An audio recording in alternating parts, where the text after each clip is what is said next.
Ladies and gentlemen, Rise of Kingdoms just revealed two brand new legendary cavalry commanders. We have Gang Gamchan and David the Fourth. We have their skill information, their talent information, and we also have a bunch of update notes that we're going to go over today in this video. But first, what's going on, guys? Cheers. Now, as you guys know, I'm a sponsored partner creator with Rise of Kingdoms, so if you want more rock content, consider subscribing down below. And man, this information release came out with the Korean meetup, and so the time zone difference here, what's crazy, it's like 5:30 in the morning, so we're covering this as soon as I could. But let's jump right into the skills here for Gangnam Style. We've got Sword of the Falling Star, Cavalry Versatility, and Combo Commander. Obviously, David the Fourth is a Garrison Commander. All of this is stuff that we've already predicted here on the channel. Let's see if the wait for Gang Gamchan was worth it. Ladies and gentlemen, the active skill single target damage rage requirement of 1,000 launches 2 combo attacks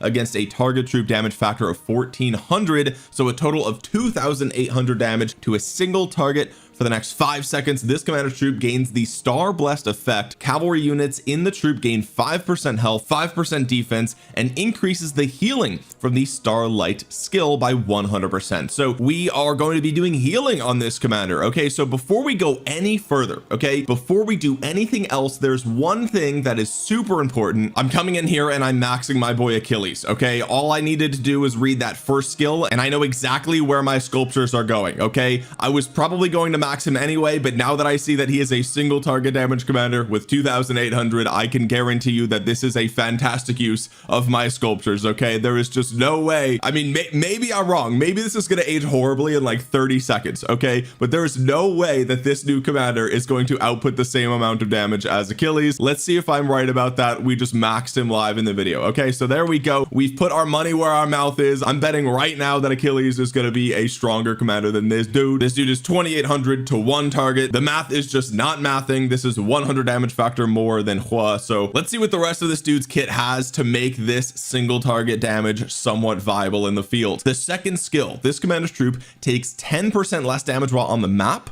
Cavalry units in their troop gain 20% march speed and 30% defense. Okay, so what we see here is actually less stats than we typically see on a second skill, but you take 10% less damage, which is just better, right? So all in all, I think it's a give and take, right? Less stats, but it's just all damage taken reduction. So I mean, like, hey, this is a super tanky second skill with a really solid march speed bonus. Third skill, this is the Starlight skill that they were just talking about. Okay, if this commander's in a field troop, their troop deals 15% more normal damage. Okay, so we've got a combo damage commander. Normal damage boost is good for that, or so I should say normal damage bonus. All right, whenever their troop deals combo attack damage, it recovers a large portion of its slightly wounded units, 10% of the combo attack damage dealt. Units healed by this skill cannot be healed by it again and cannot be severely wounded, but can be slightly wounded until they return to your city. Okay, so your healing cap for this commander is basically whatever your troop capacity is. Okay, so that makes sense. Also, what we can tell here is that this 100% bonus to this skill is not going to do anything for the first cast, right? So your first cast of this is going to be a 10% damage converted to healing. Okay, we don't at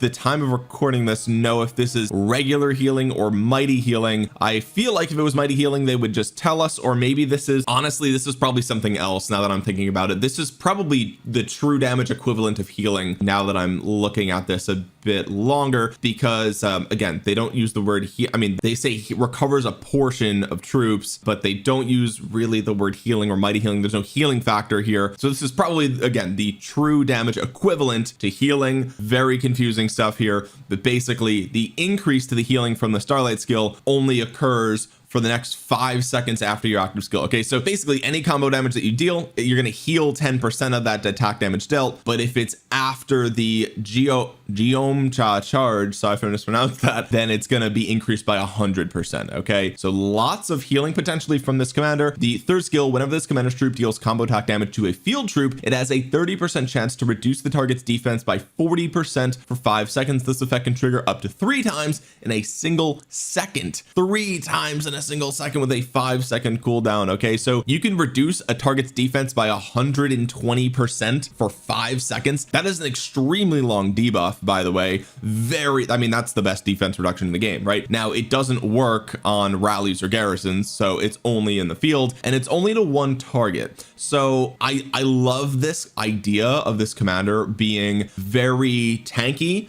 very sustainable. He heals himself, and he can really just like absolutely destroy one thing, right? Like that is going to be his whole situation here. 30% chance is pretty high, especially because it's whenever you're dealing combo damage, so you're going to be dealing that a ton. The expertise actually enhances the active skill. It says launches 2 combo attacks with a damage factor of 1500. Okay, so we now have a 3000 damage factor single target commander here, and for the next 5 seconds you gain 10% health, 10% defense. You also increase the healing to 150%. Okay, so as long as you're constantly in battle, you're probably always going to have this 10% health, 10% defense. So really, if we look at his kit, he's going to always have 40% defense, 10% health. That pretty much puts him on par with most commanders. It's a little bit weird that some of his stats are like attached to his active skill. I don't love that. Historically, that is not very good, but I think that there is a lot to love about this commander, but I do not regret maxing Achilles in this video because I mean, what are we talking about? This is 3000 damage factor. This to me feels like Nevsky 2.0 without the massive boost to your own damage, right? Like Nevsky had the massive skill damage bonus on his 4th skill, and he also had 60% of stats. Here we see less stats, but you take less all damage, which is nice, but you have 15% normal damage instead of the 60% skill damage bonus Nevsky was giving your secondary. But the reason I say he reminds me of Nevsky is because he is single target damage. He's a little bit tanky, and also he has a massive defense reduction to one target. This is way better than Nevsky's, except it procs randomly with combo attacks instead of guaranteed every skill cycle, right? So again, this feels like Nevsky 2.0. I think this commander is, you know, if you're running multiple cavalry armies, this commander is in there, right? Of course. Is this going to be the best cavalry commander in the game? No. Is this Emperor Qin for cavalry? No. Is this better than Achilles? I doubt it, to be honest with you. 3001 target. Like if this commander wanted to be power crept to the level of Achilles, King Arthur, whatever, you probably needed like 4000 or 4500 damage factor, or maybe a little bit more than that, honestly, for single target to make that relevant. But who knows, maybe his debuff is going to make him appear to hit way harder, if that makes sense. Like really like single target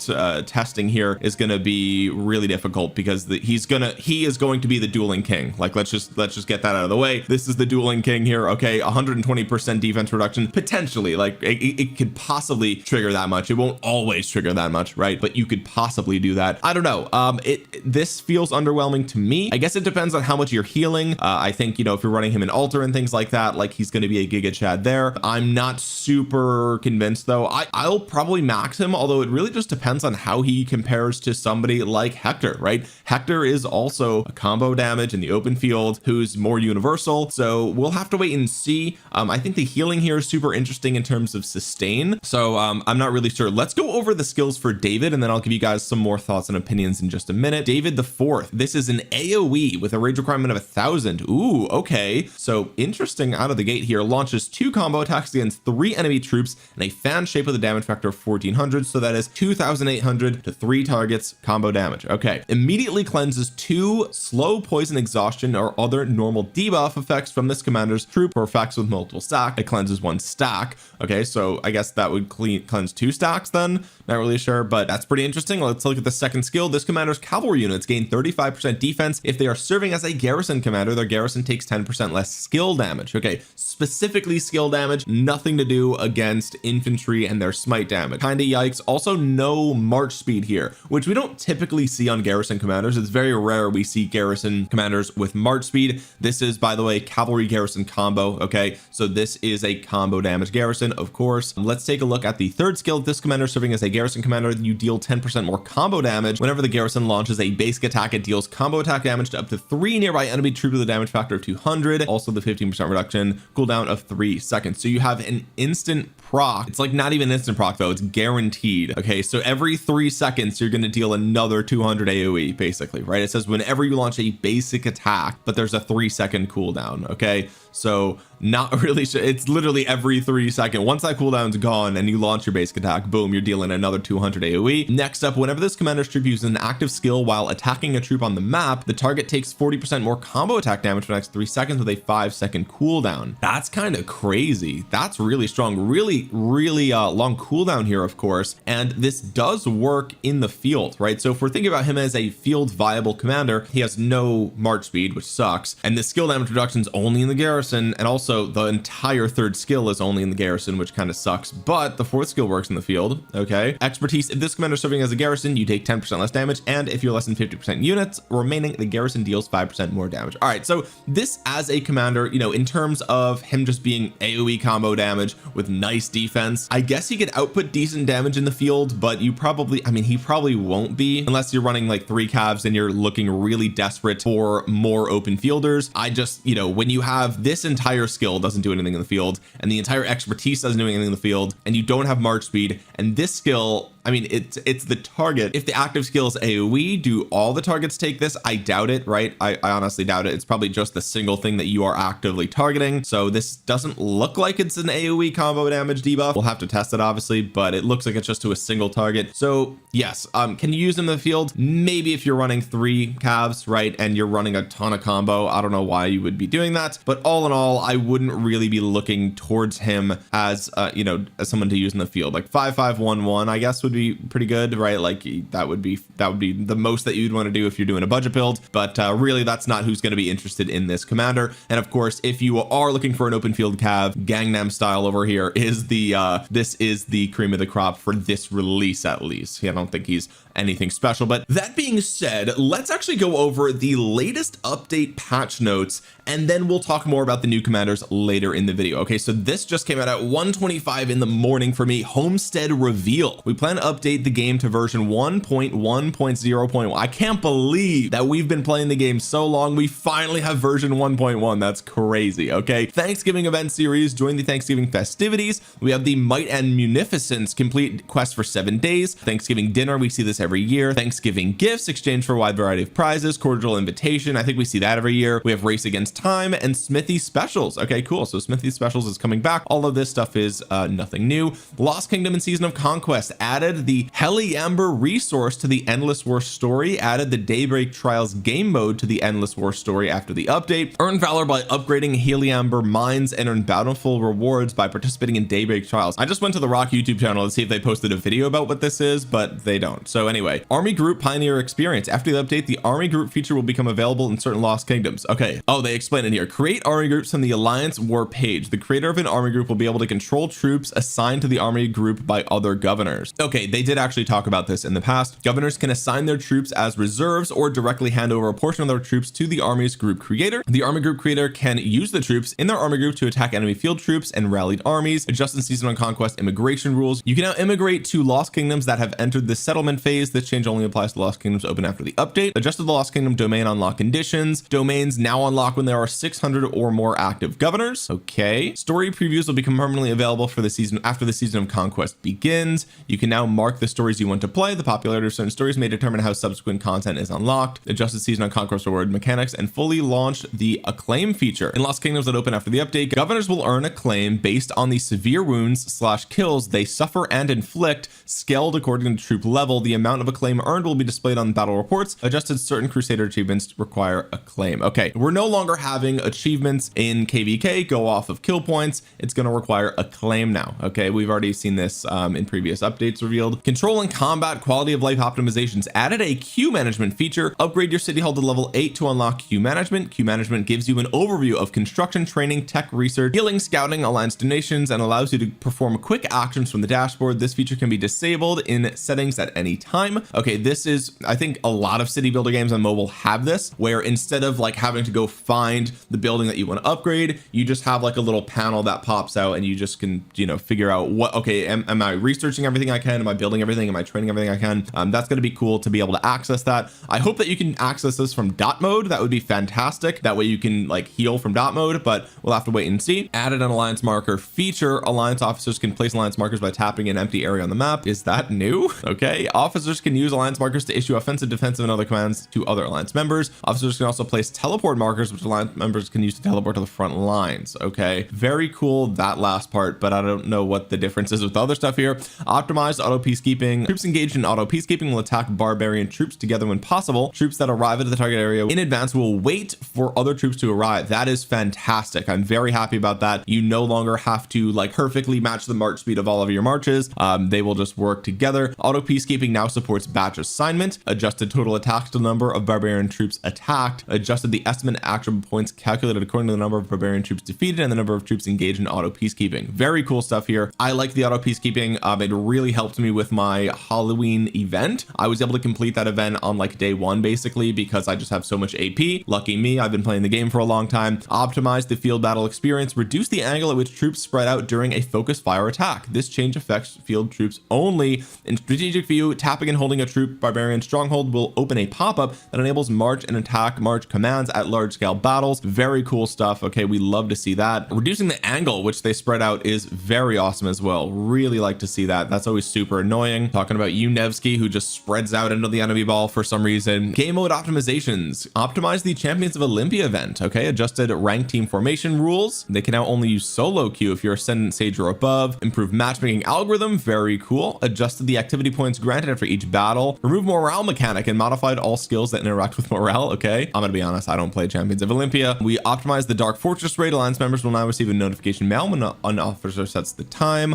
Optimized arms training so you can set the sequence of skills before the event begins. Okay, optimized alliance mobilization. Let's go. Effects Kingdoms, over 60 days old, added customizable personal featured quests worth a large amount of points. These quests require quest attempts and quest crests to select and are immediately accepted upon selection. Added a new bundle, quest with the best. Purchase it to get quest crests and tons of rewards. Okay. Adjusted personal quest attempts at the start of the event. Governors will receive 8 quest attempts during the quest phase. You'll be able to purchase a certain number of quest attempts each day. The first purchase is free. Complete quest to earn contribution points, which can be exchanged for rewards in the event shop. Okay, that's pretty cool. Increase the individual credits required to claim alliance level rewards. When you cancel or fail a quest, quest attempts and quest crests used to accept the quest will be automatically refunded and the quest will be returned to the quest list. I will reserve my thoughts on this to see it in the game so I fully understand how this works, because I know this is an event that a lot of people don't love, and so hopefully that helps in some way, but I want to actually see it in the game. Art and special effect improvements. Updated the expedition map with new visual effects. Let's add more levels here and then throw Hector in there for free. How about that? How does that sound? That sounds like a great suggestion. I think we should do that. Updated the War of the Ruins and Triarch Troubles maps with new visuals. Cool. Updated visuals for ranged troops. Cool. Optimized the watch list feature. Governors ranked top 100 by individual power in appearing kingdoms cannot be added to the watch list. Governors with less than 50 million power can be added to the watch list regardless of the ranking. You can add governors in Lost Kingdom to the watch list. Once they teleport back to home kingdom, they won't be able to enter Lost Kingdom until they are removed from the watch list. Cool. Reduce the cooldown for adding governors watch list to 10 seconds. Modify the Inspire King skill. Reduce skill cooldown and added a new effect when attacked by ranged troops. Gain range damage resistance according to the number of attackers. Okay. Optimized the switch civilization function. Upgraded to 16 to unlock civ buff switching on the switch civilization page. Added 2 new unique siege civilization buffs to the civilization buff switching page. Cool. Golden chest and commander sculpture chests also contain Pepin, Casimir, and their sculptures. That is fantastic. Advanced special offers will appear each time a commander daily special offer is added. Added Achilles and Hector to Legendary Tavern. Updated SVIP with new astral effects with war themed cosmetics. Optimized icon styles for other SVIP themes. Optimized kingdom overview display. Optimized the skip feature in commander stories. That's awesome. Optimized behavior of city commanders, reducing misclicking. Okay, great. So a lot of the stuff here, the biggest thing is adding Pepin and Casimir to the commander sculpture chests. That is really big. I think that is literally the gathering pick one chest. Okay, I know a lot of this stuff down here was cut off, but a lot of this stuff, I'm gonna be honest, I mean, this doesn't seem like a massive update. This seems just like a lot of quality of life improvements, and that's pretty much it. So nice stuff there. Let's talk a little bit more about Gangam Chan. Obviously he's going to be compared a ton to Achilles and Hector, who just came into the game. If we take a look at Hector, right, obviously Gangam Chan deals a little bit more damage with his active skill. And if we look at the second skill, they have the same amount of march speed, same amount of defense, but we have health here instead of all damage reduction. Third skill gives you a chance for an extra combo damage, okay, whereas the third skill here gives you a buff to normal damage, and when you deal combo damage you heal, okay, which I assume will be a pretty big healing factor. All in all, I mean, man, I suspect that if I were to just guess right off of reading the skills here, okay, I'm gonna say that Gangam Chan probably will perform slightly better in the field than Hector. That is my assumption. Is Gangam Chan going to perform better in the field than Achilles? I would say almost no chance. I mean, just the way the math is mathing here, it just seems pretty much impossible, in fact. Now, the thing with Achilles, glass cannon, obviously, right? Is this the best cavalry commander in the game? I think he's close to King Arthur, but I don't know for sure yet. Obviously with my next KVK, we're going to be testing him. I just expertised him in this video, but yeah, if you guys were wondering, Achilles or this new guy, I'm putting my money on Achilles. Obviously, if you can wait for testing, but we've never seen a single target damage commander output more damage than a circular AoE commander. I literally don't think that has ever happened in the over 7 years of this game existing. So yeah, I mean, it's pretty clear cut the winner here in my opinion, but we'll have to wait and see. Now, how are we going to pair these commanders together? Well, obviously we're talking about one combo damage march. We're probably not even talking about Gangam Chan, to be honest with you. Like, your single best cav march is going to be Arthur with Achilles. That's open and shut case. I don't think anybody's gonna even argue against that. If we're talking two combo damage marches though, obviously you're going to split them up, in which case you would probably do like Arthur with Gangam Chan, and then you would do Achilles with Hector. That's the assumption that I'm making here. Of course, if you don't have Hector, then you could continue to do something like Arthur with Philip or Arthur with William, and then you can run Achilles with Gangam Chan. By the way, you're probably always going to want to run the AoE commander as the primary commander, regardless of like active skill, coordination, like putting one commander first with it. What we've seen over the last couple of years in Rise of Kingdoms is that the AoE commander, you pretty much always want as the primary, right? With very few exceptions. You know, commanders like Hua, this was an exception because his skills basically forced him to be primary, which is what kind of sucked about Hua, to be honest with you. Same thing with Nevsky. This massive bonus to skill damage kind of forced him to be primary. Not to say that you can't use him as secondary, but he really, you know, that combined with the active skill defense reduction. But for the most part, like